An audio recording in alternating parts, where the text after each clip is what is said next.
જય શ્રી કૃષ્ણ, જય શ્રી વલ્લભ. રાધે કૃષ્ણ સત્સંગમાં આજે વ્રજભૂમિ નવનીત કરતાંય વધુ શું કોમળ છે તેના વિશે થોડો સત્સંગ કરીશું. પણ તે પહેલા આપ રાધે કૃષ્ણ સત્સંગમાં જોડાવા માંગતા હોય તો લાઈક કરજો, શેર કરજો અને સબસ્ક્રાઈબ કરજો, જેથી આવતા નવા તમામ પ્રસંગો આપના સુધી પહોંચી શકે. શ્રીનાથ દ્વારામાં રાજભોગના દર્શન પછી અનોસરમાં શ્રીજીને શયન કક્ષ સુધી પધારીને જવાની જગ્યાએ પેંડાની ગાદી બિછાવવામાં આવતી. શ્રીજી તેના પર ચરણારવિંદ ધર્યા પછી જ શયન કરવા પધારે. એક સમયે શ્રી વલ્લભજી મહારાજના પુત્ર શ્રી વ્રજરાયજી શૃંગારી હતા. રાજભોગ પછી શ્રી ગુંસાઈજીના બાળક તથા સઘળા સેવક ભીતરિયાજી પેંડો બિછાવવાનું ભૂલી ગયા. શ્રીજી પેંડા વગર શ્રી રીતે નીચે પગ મૂકે, કારણ કે શ્રી ગુંસાઈજીની આજ્ઞા હતી કે પેંડા પર ચાલીને જ જજો.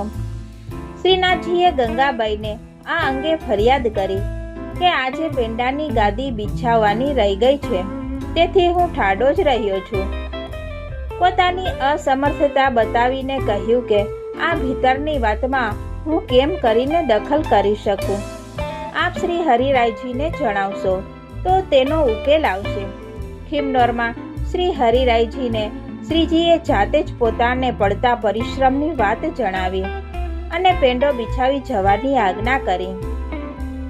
તેથી તરત જ તત્કાલ તે શ્રીનાથ દ્વારા પધાર્યા. બનાસ નદીમાં અપરસ કરીને ગંગાબાઈ સાથે મંદિર પધાર્યા.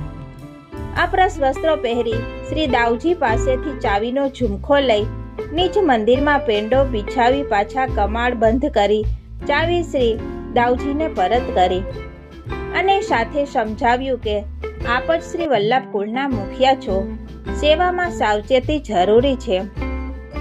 સેવામાં થતા અપરાધથી શ્રીજીને પરિશ્રમ પડે છે, તે વૈષ્ણવોને માટે ઠીક ન ગણાય.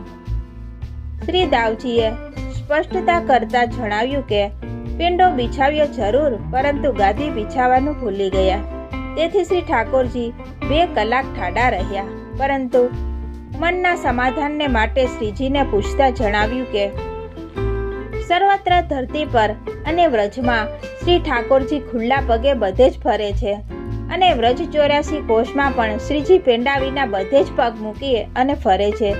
શ્રી હરિરાયજીએ કહ્યું કે શ્રીજીને શ્રી ગુંસાઈજીએ જ પેંડા વિના પગ ધરી ચાલવાની ના પાડી છે.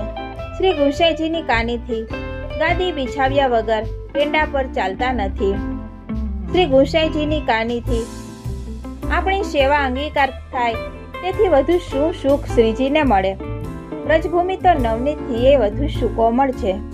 શ્રીનાથજીના ચરણ કમળ પડતા જ ભૂમિમાં સાત્વિક ભાવનો આવિર્ભાવ થાય છે. વ્રજભૂમિ તો કમળ કૃતિ છે. કમળ પર ચાલવાથી શ્રીજીને સુખ મળે છે.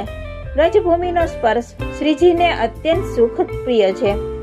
શ્રી યમુનાજીએ પણ તરંગો રૂપી શ્રી હસ્તથી તટ ઉપર સુકોમળ વાલુકા બિછાવી તેને વધુ સુંદર બનાવ્યો છે. શ્રી ગુંસાઈજીએ સૂચવેલી મેળ મર્યાદાનું પાલન કરતા તે સમય અનુસાર કરવી જોઈએ. શ્રી દાઉજી મહારાજે તે દિવસથી સેવા વધુ સાવધાનીપૂર્વક કરવા માંડી. ક્યારેક શ્રી વલ્લભ કુળના અન્ય બાળકો સેવા કરે તો શ્રી દાઉજી સેવાને ધ્યાનપૂર્વક નિખારતા અને કદાચ કંઈક ભૂલ હોય તો તે સુધારી પણ લેતા. આ સાથે જ આપણે આજના રાધે કૃષ્ણ સત્સંગને અહીં વિરામ આપીએ. ફરીથી મળીશું નવા સત્સંગ સાથે. જય શ્રી કૃષ્ણ, જય શ્રી વલ્લભ.